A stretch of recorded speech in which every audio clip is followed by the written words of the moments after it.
Go away. Cat punch. Okigen Maho, and welcome back to a wonderful review of Wonderful Precure. Today we have the Pretty Holic episode, along with our formal introduction to Maya and Yuki. And it immediately starts off very similar to my mornings, though my cat tends to sit on my headboard and smack me awake. I do like the little cute little lick and waking her up. It's pretty adorable. Like, we've already started off very strong this episode with these two cuties. Also, we put more emphasis on the heart on the back of Yuki's head, which I'm finding very interesting. Like, before I was like, oh, you know, it just kind of signifies that these characters are probably going to be cures and everything, but I'm starting to wonder if there might be more to that. But anyways, cat snuggles, very important. We learn that Pretty Holic is opening today. Mayu is very nervous about it, worried that not a lot of people are going to come. We also learn that graphic design is her passion. She not only is later going to be a seamstress, but also is a graphic designer, creating this cute little poster. We also get the 1001 adorable nervous faces that she makes, worried that there's not going to be a huge reception to it. It's just a cutie patootie all the way. Also, more snuggles. Very important. I need to fill this quota of snuggles. Her, like, seeing Yuki and she's like, I must hug her. That I feel on a very, very deep level. Then we switch over to our other team, who once again go to the Nico Garden. I'm glad that we have, like, no problem going to and from the Nico Garden, especially since, again, in other series, the location that you go to is, like, something you only really do at the mid-season or the end of the show. Hodogaru Sky also did this to a little degree once we were finally able to unlock going to Skyland. It was pretty, like, you could just go back and forth, not a huge deal. I like that we go back and forth. Also, this shot is just kind of cute. We learn a little bit more about the Kinodine animals, not too much.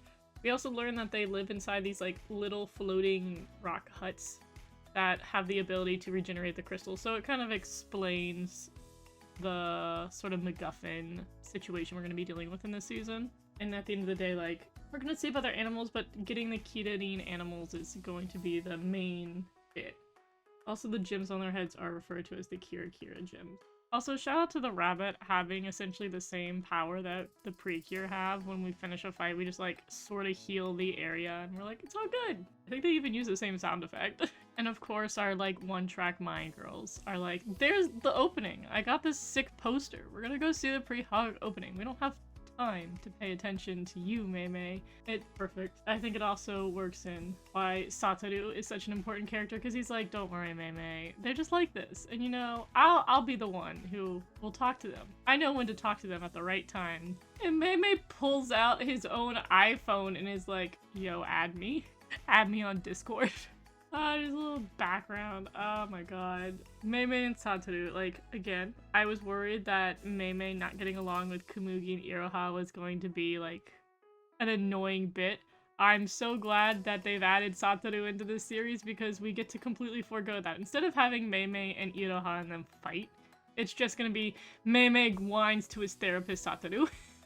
And then, of course, just like, it reminds me of that one scene from Lilo and Stitch, where Mayu is sitting here like, please send me an angel, and then Iroha and Komugi show up in the same way that Stitch does. That's pretty much this scene. Send me an angel, and you just get gremlins. But also, we stand Iroha for supporting small business. And of course, we get to see a lot of Mayu's mother. We get to see kind of her own aspirations. She also vaguely reminds me of a certain other character from another season who's got this haircut. But also they establish something that's very important, which it does the whole, like, no dog allowed bit. But it does say, like, it gives good reasons. They're like, the perfumes and scents may not be good for dogs, which, again, similar to the gummy thing. Whenever they say no to the dog, they at least have, like, really good reasoning. Other places are just like, we don't like animals. And then, of course, Komugi throws a little hissy fit. But Iroha's like, why don't you turn into a human? And she's like, that's why you're the best, Iroha.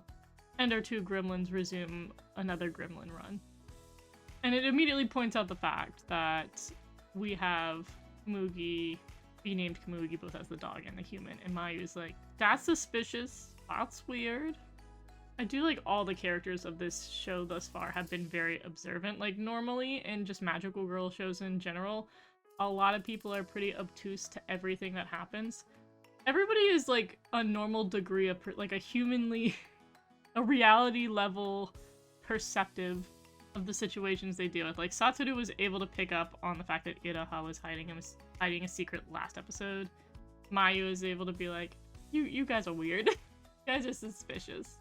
And then we get to see Pretty Holic, which I'm obsessed with this line. I really think that Pretty Holic is one of the best things that has come out of Precure in recent years in terms of merchandise, because I've not always been, as someone who collects a great deal of Precure merch, I've not been a huge fan of every single decision they've had, but the Pretty Holic has just gotten stronger and stronger.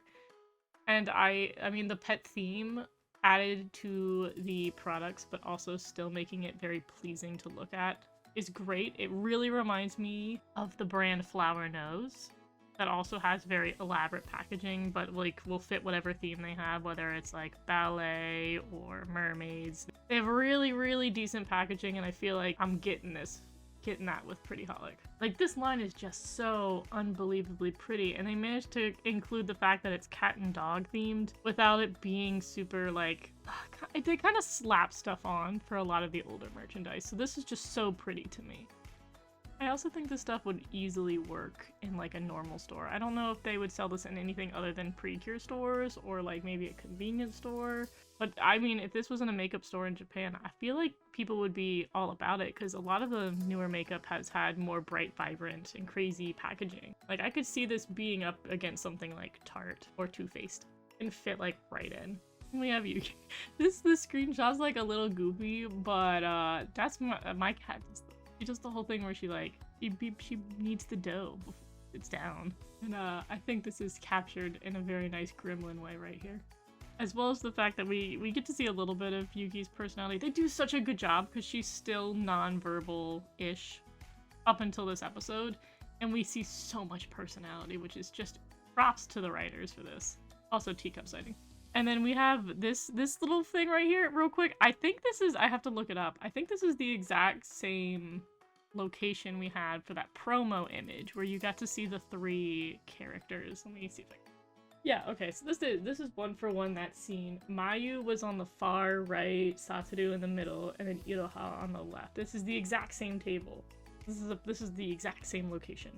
We finally get to see it in person. So we learned that this is literally a Pretty Holic where they're all hanging out, which is very cute. We have a cute little scene with Mayu doing the makeup, which she's definitely following her predecessors. We definitely see her very similar to Sungo from Tropical Rouge.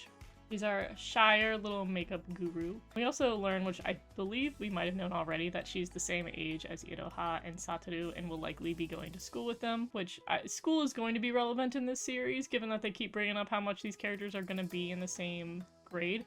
But once school starts, I wonder how much it's going to be relevant to the series, because Hiroguru Sky also had school, but it was there for like maybe 2 or 3 episodes in the beginning, and then we just basically never revisited school. Wonder how much it's going to be a part of this season. Another thing that we learned about Yuki is that she's a stray, and that Mayu found her on a snowy day, which is why she's named Yuki.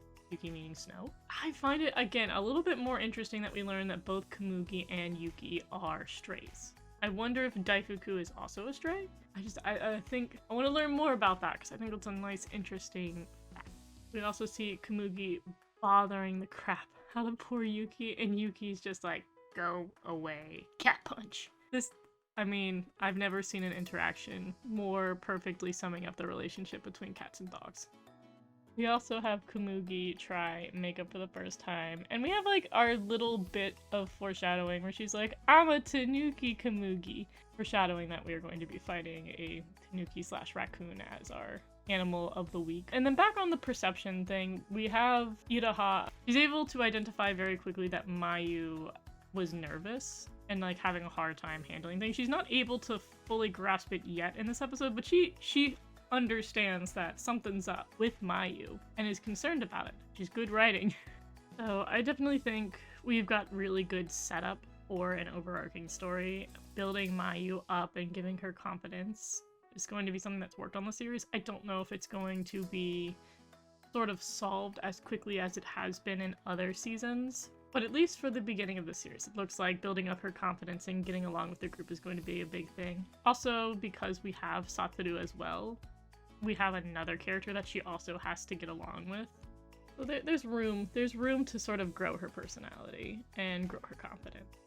We also get this sort of flashback that she's been a very isolated individual in the schools that she's attended, so the idea of school is not something that's super exciting for her, but I mean, she's met a Genki character, so her fate is sealed at this point. But yeah, we have this nice and like dramatic scene of her hugging Yuki, being like, can I do it? Can I make friends?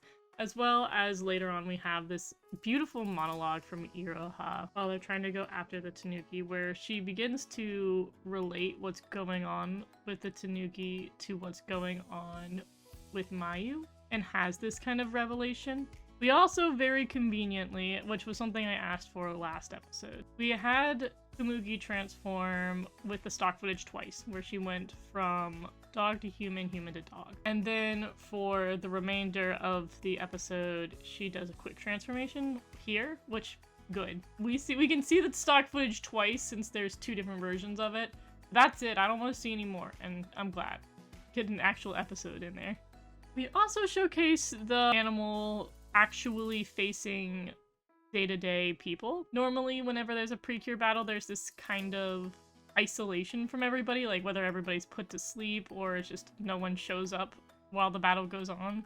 It's interesting that we have this chase sequence and we nearly have the Tanuki get hit by a truck, and the girls have to protect both the Tanuki and the truck from getting hurt. So it showcases the environment being a little bit more interactive, as well as the fact that the town is probably going to be more aware that Precure exists. For the benefit of other seasons, it's been more or less that people don't really know what's going on. I think this has kind of been the vibe since maybe Star Twinkle, where the existence of Precure is not something that's been very necessary for the town to be aware of. But I wonder if we're gonna bring back the town understanding that Precure exists and being like, oh, those mysterious girls that run around who keep us from dying.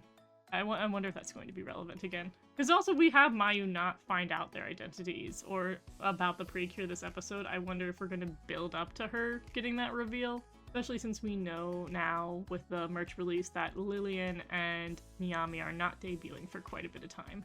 We do see a little bit more of what maybe is the stock footage for the shield attack. And we get to see the paw shield again, and it doesn't get destroyed! But ultimately we have Friendy relate the situation with her and Mayu to help them figure out how to deal with the Tanuki and ultimately heal it. And we get now this, what I assume is this kind of finisher move, quote unquote, which is very adorable, very cute. It's also pretty long, so it might get old, but there's just such a beautiful soft energy, and I assume that where we see the Tanuki here is just going to be swapped out for whatever animal of the week we're dealing with. Overall, the sequence is kind of nice. It's very gentle, which I like, given that the season has gone to a non-violent direction, which again, I always will prefer the fighting, but I think they have strong justification for being pacifist this season, and I'm gonna let them play it out. I'm still gonna prefer the fighting though. But overall, this is a very cute finisher, and it doesn't seem like they say anything at the end of it, which might change once we get the tact, but I think sending them back to the Nigo Garden is going to be something we do consistently. So I think for what we feared that there wasn't going to be any stock footage, I feel like I take it back. I think the season's going to have a lot of stock footage. We also have Mei just straight up trying to praise the girls, and they're like, whoa, we're busy. We have another thing to do with Mayu. And Mei once again contacting his therapist in order to deal with the situation, being like, please listen to me. And Iroha, in an attempt to help bridge the relationship with Mayu and trying to facilitate a decent friendship, knowing that she's nervous, they go for a gift, which I actually have to look if this is on sale, if this is an item IRL that is on sale. Typically with the Pretty Holic line for the newer seasons, we've had the makeup line of it and then some kind of theme to whatever the show is. Like last season was stationery alongside makeup, Delicious Party had sweets alongside makeup. This season, pet, I think it's very easy to do pet supplies, like have custom Pretty Holic brand collars and ribbons, and then here we have a pet walking bag. I think is super cute. No idea if Pretty Holic actually is selling these products, but this bag is adorable. I like the practicality of it. I actually think this does a better job than Production Precure is, because Production Precure is supposed to be this adult line or like a more practical item line of Precure merchandise, but honestly this Pretty Holic does that way better. Pretty Holic is something I could own and walk around with and not have people be like, that's a children's toy. The bag overall super cute. It also has a Yuki keychain. I mean, what more could you offer? It's super adorable. And with that, we have our introduction to Mayu. We have sort of good setup for future episodes. It looks like next episode is going back to Satoru. It also looks like we'll be fighting a Kyoto animal next episode, so it kind of, maybe we're gonna do a Kyoto animal every other episode, which, given that there are 9, will give us about like 20 episodes to get all the Kyoto animals. It should put us around the mid-season there. Because once we have the jewel fixed, and we do whatever the heck we have to do for the rest of the season, which seems like good balance. Again, we have got really good setup. I'm excited to see more of Mayu, and again, I'm happy that we've got a good amount of every character. Like, last episode was very Satoru focused, but this episode we still had some Satoru, and I think the few seconds that he was on screen, he was useful. He felt like a character that we were learning more about, and he felt like he was finding his way in the team. He also sort of pacified any kind of annoyance that would come out of Mei. And then we got a lot of Mayu. We got to really see her personality shine, and we get to see where it's going to go. And with that, we are wrapping up today. Bye bye!